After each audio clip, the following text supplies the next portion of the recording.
আসসালামু আলাইকুম, শুভরাত্রি। আজকে আমি একটা ভিডিও করলাম, কেউ মাইন্ড করিয়েন না। মনের আবেগটা তুলে ধরলাম। তো ভিডিওটা করার উদ্দেশ্য হয়েছে যে মনের একটা আনন্দ, নিজের হাতে তৈরি নিজের গাছের খাবার রান্না করছি, তাই এটা তুলে ধরলাম। এটা হচ্ছে যে সূর্যমুখী ডাঁটা। সূর্যমুখী ডাঁটা অনেকে চিনে, যারা দেশে গ্রামে থাকে তারা চিনে।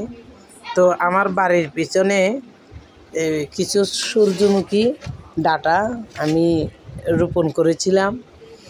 ওইখান থেকে আলহামদুলিল্লাহ বড় হয়েছে। তো কিছুটা আজকে বিকালে আমি একটু পিছন দিয়ে ঘুরতে গিয়ে দেখলাম কিছুটা ডাঁটা অনেকটা বড় হয়েছে। তাই আমি ওখান থেকে তুলে নিয়ে আইসা কয়েকটা ডাঁটা তুলে নিয়ে আসছি। আইসা ওগুলো গরুর মাংস দিয়ে রান্না করছি। আমার আবার গরুর মাংস দিয়ে ডাঁটা রান্না করা এটা আমার অনেক পছন্দ। তাই আজকে শুক্রবার ফ্রি ছিলাম, বাসায় ছিলাম, তাই রান্না করছি। রান্না করে বিকালে কুটে বেছে রান্না করে এখন রাতে খাইতে বসছি। তার সাথে একটু ভিডিও করলাম, মনের আবেগটা তুলে ধরলাম আর কি।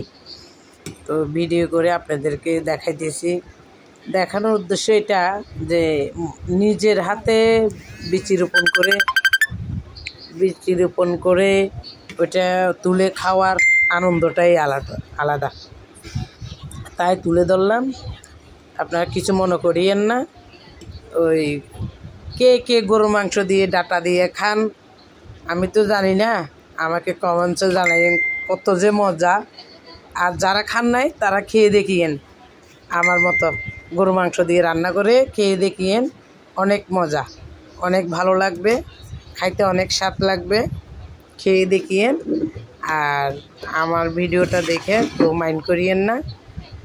এই আমার মনের আবেগটা তুলে ধরলাম, একটা মনের আনন্দ, নিজের হাতে তৈরি।